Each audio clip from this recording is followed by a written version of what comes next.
Assalamualaikum warahmatullahi wabarakatuh. Perkenalkan, nama saya Muhammad Rian Sahri. Saya adalah salah satu mahasiswa PPG Prajabatan di Universitas Lambung Mangkurat.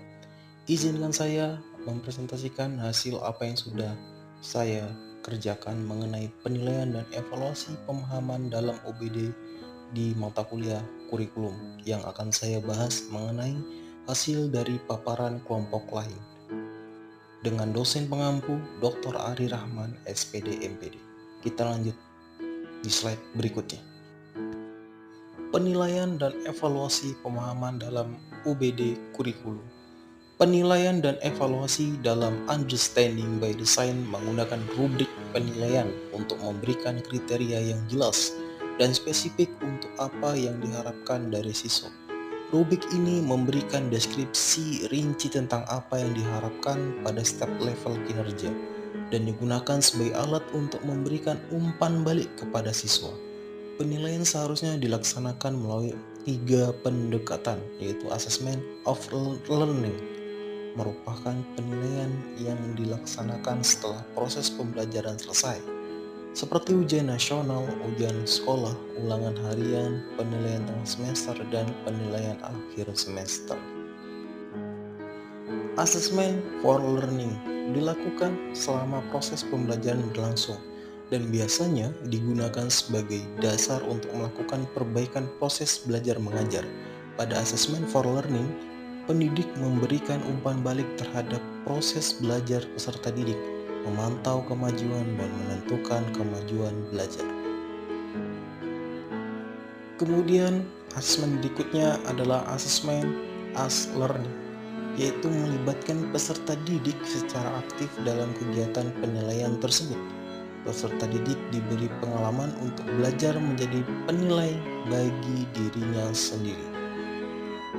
Berikut adalah hasil pendapat saya mengenai tiap-tiap kelompok. Yang pertama ada kelompok 1. Pada kelompok 1, penilaian dan evaluasi pemahaman dalam UBD mengenai kemampuan menjelaskan yang mencakup akurat, koheren, dibenarkan, kemudian sistematis dan prediktif. Berdasarkan pendapat apa yang saya pahami, bahwa menjelaskan dengan akurat dan sistematis adalah konsep dalam pembelajaran untuk peserta didik agar lebih paham mengenai penjelasan dalam tahap demi tahap yang sudah disampaikan oleh guru, sehingga kita dapat bisa mengambil penilaian kepada peserta didik secara bertahap melalui peserta didik dalam kemampuannya. Kemudian kelompok 2, penilaian dan evaluasi pemahaman dalam UBD mengenai kemampuan interpretasi peserta didik. Berdasarkan kemampuan interpretasi peserta didik merupakan salah satu aspek penting dalam pembelajaran, terutama dalam mata pelajaran seperti olahraga. Analisis kemampuan interpretasi peserta didik dapat dilakukan melalui penyelidikan yang menggunakan teknik seperti wawancara dan tes kemampuan interpretasi dalam olahraga dan perhitungan-perhitungan apa yang ada di dalam lapangan olahraga tersebut. Kelompok 3, memaparkan mengenai kemampuan menerapkan aplikasi dalam penilaian dan evaluasi UBD. Dalam kemampuan menerapkan terdapat 5 aspek, yaitu efektif, efisien, adaptif, fasih, dan anggun. Menurut pendapat saya, kelompok ini memaparkan mengenai indikator masing-masing aspek dalam rubrik penilaian yang dikaitkan dengan salah satu materi pembelajaran serta proses penumbuhan kemampuan menerapkan peserta didik dalam pembelajaran. Kelompok 4 memaparkan penilaian dan evaluasi pemahaman dalam Understanding by Design mengenai kemampuan perspektif.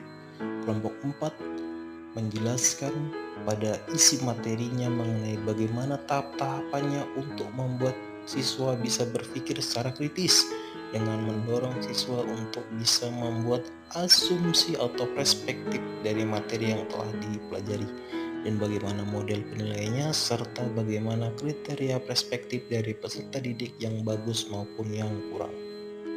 Pada kelompok 5 memaparkan mengenai penilaian dan evaluasi pemahaman dalam Understanding by Design mengenai kemampuan berempati, kemudian tahapan-tahapannya, kemudian berempati dan bagaimana cara kita sebagai seorang guru untuk bisa menumbuhkan kemampuan berempati peserta didik berdasarkan dari 5 aspek kemampuan berempati yang sudah dijelaskan oleh kelompok ini. Kelompok berikutnya adalah kelompok terakhir, yaitu kelompok 6, memaparkan mengenai penilaian dan evaluasi pemahaman dalam UBD, mengenai kemampuan pengetahuan diri, sadar diri, metakognitif, penyesuaian diri sendiri, reflektif, dan bijak.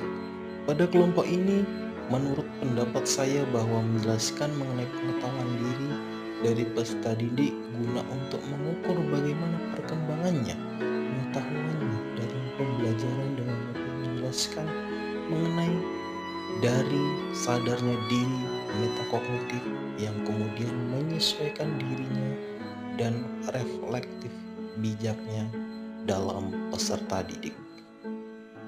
Itu tadi apa yang sudah saya jelaskan mengenai pemahaman saya sendiri, pendapat saya sendiri mengenai hasil-hasil dari penilaian understanding by design dan hasil dari materi-materi kelompok lain. Jika ada salah dalam pembicaraan atau penyampaian saya mohon maaf. Billahi taufik wal hidayah. Assalamualaikum warahmatullahi wabarakatuh.